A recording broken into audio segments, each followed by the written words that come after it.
C'est un événement assez unique parce qu'on parle ici de 10 journées assez intenses avec des groupes, on a 4 groupes avec plusieurs personnes qui font partie de cet enseignement et de nouveau ce sont des gens qui viennent de savoirs et d'écoles différents. Et je pense que pour ce qui se passe en ce moment en Asie du Sud-Est, les étudiants mais aussi les professionnels ont besoin d'être formés à cette étude et à cette pensée multidisciplinaire. Un des vecteurs de croissance économique, de développement est le capital humain. Et donc il suffit de se balader dans la rue en Asie, donc on se rend compte que la pyramide des âges donc, est inversée par rapport à l'Europe. Donc il y a une population jeune, très motivée, très énergique. Et ce capital humain, comme on l'appelle en économie, on doit le former, on doit le renforcer. Donc une des missions probablement la plus noble des JTD et puis des masters concrets en Asie, c'est de contribuer au renforcement, à la formation du capital humain dans ces pays. À chaque fois, l'objectif que nous avons poursuivi avec nos collègues, c'était d'aider les chercheurs, les étudiants-chercheurs des JTD à apprendre des techniques quantitatives de recherche, qui est un des gros manques, une grosse lacune des chercheurs au Vietnam dans leur formation. Rendre accessible à des personnes qui n'ont pas la connaissance a priori de l'outil informatique. Donc rendre accessible cet ensemble de connaissances ou de pratiques ou d'outils à des personnes qui, dans leur formation, que ce soit en master ou en thèse ou même s'ils sont déjà chercheurs, en fait, dans leur formation, n'y auraient pas accès autrement. Thì tôi nghĩ cái lợi ích lớn nhất mà mọi người học được á, là không chỉ là tri thức đâu mà còn là cách làm việc và cái tinh thần học hỏi, những cái đam mê hay là những cái động lực mà khi cho những cái người làm nghiên cứu hay là giảng dạy như chúng tôi cố gắng nhiều hơn để mình có thể đóng góp được nhiều hơn cho cái nơi chúng tôi làm việc và cho cộng đồng xung quanh. On peut d'abord partager nos expériences et puis les problèmes de notre pays. Et puis, s'il y a des solutions ou bien des choses qu'on peut partager en Birmanie quand on rentre, c'est des bénéfices. Et puis pour tous nos collègues aussi, c'est une sorte de rencontrer nos voisins, nos pays voisins, et puis de créer des liens, de créer des réseaux qui sera ensuite utile pour l'avenir. Les principaux bénéfices et apports, c'est de rencontrer des chercheurs français et vietnamiens, d'autres jeunes étudiants comme moi qui sont soit en master, soit en doctorat ou même déjà enseignants-chercheurs, et d'échanger sur les méthodes en sciences sociales dans un cadre assez convivial. Et à Da Nang, qui est une très jolie ville que je suis contente de découvrir. Une occasion de comparer ce qui se passe en Asie par rapport à ce qui se passe à Madagascar, même si les deux pays sont dans deux régions différentes. Il y a des points communs comme le sous-développement par exemple. Ce sera une occasion de comparer, je pense. Donc mon carrière, c'est le développement, c'est la politique agricole, tout ça. Donc le corridor de développement, ça va être très utile pour moi, pour la suite dans mes enseignes et aussi pour mes collègues. Je pense qu'on va avoir beaucoup de nouveaux apports ou de nouvelles expériences avec les autres pays ou avec les intervenants pour avoir les idées pour la suite, pour nos travail et aussi notamment pour nos recherches au Laos. Chúng tôi được tiếp cận các cái phương pháp nghiên cứu mới, đặc biệt là phương pháp liên ngành.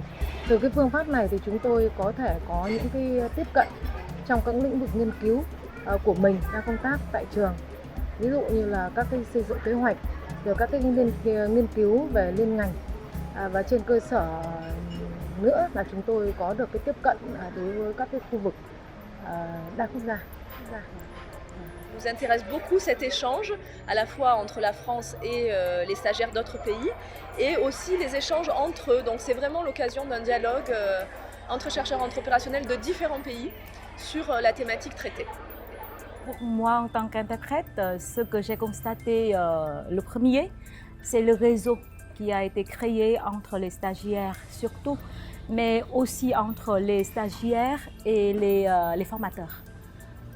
Sinon, sur le plan scientifique, c'est la méthodologie, parce que moi aussi, je suis interprète au JTD, mais je suis aussi professeure à l'université. Et ce que j'ai appris moi-même, c'est la méthodologie de recherche. Et je pense que là, cette chose-là, la méthodologie de recherche, ça c'est ce que les stagiaires, ils ont appris aussi.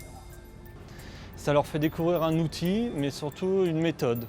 Je pense qu'ils sont à même après de au moins savoir ce que c'est et de pouvoir l'appliquer, de pouvoir la réutiliser dans leur propre projet.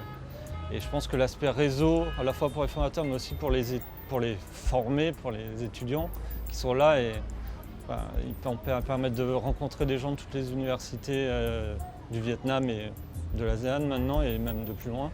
Et je pense que c'est extrêmement bénéfique pour eux.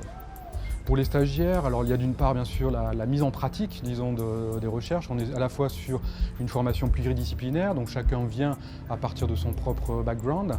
C'est de la rencontre, de l'interconnexion, disons, de mondes qui habituellement ne se côtoient pas, qui produit un petit peu de nouveautés.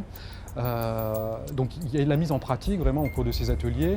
Il y a la publication des manuels chaque année aussi, qui sont des éléments importants pour poursuivre, pour continuer à étudier et puis même à enseigner, puisque c'est des publications qui sont destinées aussi à être utilisées comme des manuels d'enseignement sur des thématiques particulières.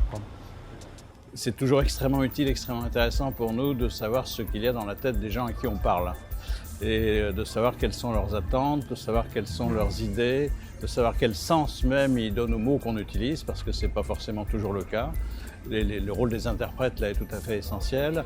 Donc parler à des gens, comment dirais-je, sous la forme d'un échange, puisque c'est un peu ça, me semble extrêmement précieux. Après avoir obtenu ces acquis, ces expériences ou bien compétences, moi et les autres Cambodgiens, on va partager ces connaissances à travers des conférences ou bien des séances de sensibilisation auprès des autres Cambodgiens qui n'ont pas encore venu participer au Vietnam, à Da Nang. Parmi les stagiaires, il y en a qui ont participé à 3 ou 4 éditions. Et comme ça, c'est aussi une opportunité pour découvrir un peu le Vietnam. Parce que là, c'est organisé à la fois à Tam Dao, à Dalat et cette année à Da Nang. Donc dans les 3 régions différentes du Vietnam, là, c'est une belle expérience aussi. Je dois dire qu'à chaque fois, les échanges ont été extrêmement riches. Je pense que les étudiants, les participants ont beaucoup bénéficié des formations. Et je revois encore cette année des participants qui sont déjà venus au JTD. Donc ce n'est pas des abonnés, ils reviennent parfois plusieurs fois à plusieurs années de distance. Parfois, les JTD les ont aidés à démarrer leur thèse ou à poursuivre ou à finir leur thèse. Ils peuvent revenir aussi une fois qu'ils sont dans un centre de recherche pour une mise à niveau supplémentaire. Et je crois que c'est un signe de ce que ça apporte aux participants. Parce que, évidemment, ce n'est pas des vacances de venir ici, c'est un travail très intense. Et le fait qu'ils éprouvent le besoin de revenir montre bien tout ce qu'ils en retirent. Le dernier mot, c'est de bénéficier aussi un peu d'ambiance de grande famille JTD. C'est pour nous vraiment un grand plaisir.